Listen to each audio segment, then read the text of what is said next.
नमस्कार, मी सुषमा सूर्यकांत प्रभू खानोलकर प्रभाग नंबर 5 मधून नगरसेविका निवडणूक पदासाठी उभी राहिलेली आहे।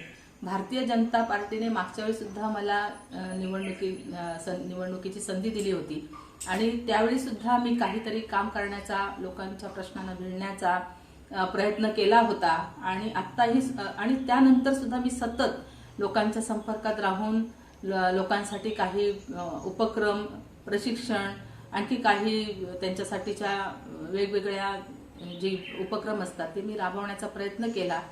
पक्षाचं काम करत असताना लोकांशी संपर्कात राहण्याचा प्रयत्न केला आणि कदाचित पक्षाला माझ्याबद्दल विश्वास वाटल्यामुळेच मला पुन्हा एकदा ही निवडणुकीची संधी दिलेली आहे। प्रभागात फिरताना सुद्धा मला जाणवतं की लोकांचा माझ्यावर विश्वास आहे आणि पक्षाने आणि लोकांनी माझ्यावर जर आता पुढच्या काळात विश्वास दाखवला तर तो सार्थ करण्याचा मी निश्चितच प्रयत्न करणार आहे। भारतीय जनता पार्टीने मला ही जी संधी दिली आहे त्याच्याबद्दल मी भारतीय जनता पार्टीसाठी कृतज्ञ आहे।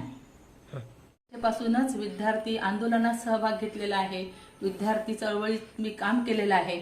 त्यामुळे मला सुरुवातीपासूनच लोकांविषयी, नागरिकांविषयी, आपल्या समाजाविषयी मला सततच त्यांच्या प्रश्नांविषयी जाणून घ्यायला आवडतं किंवा त्यांच्या प्रश्नांशी भिडायला आवडतं किंवा त्यांना काहीतरी आपण त्यांच्यासाठी केलं पाहिजे ही माझी भावना पूर्वीपासूनच आहे।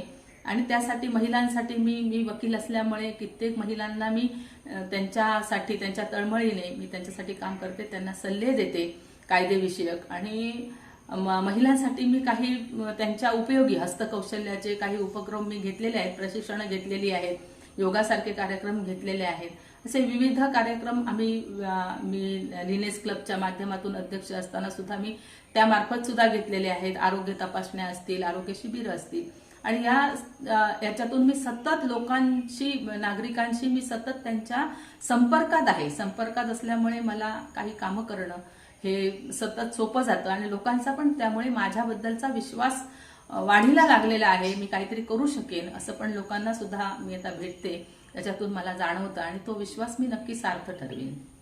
मागच्या काळात मी लोकांना आश्वासनं दिली नव्हती, पण लोकांचे प्रश्न मला माहीत होते की त्या प्रश्नांना तोंड दिलं पाहिजे किंवा न्याय दिला पाहिजे, ती कामं आपल्याकडून झाली पाहिजे याची जाणीव होती। आणि एकूणच सगळ्या लोकांचा म्हणजे स्वच्छतेचा प्रश्न असेल, पाण्याचा प्रश्न असेल तर याकडे गांभीर्याने बघण्याची गरज होती। लोकांना शौचालय उपलब्ध करून देणं महिलांसाठी ती अतिशय प्राधान्याची गोष्ट होती।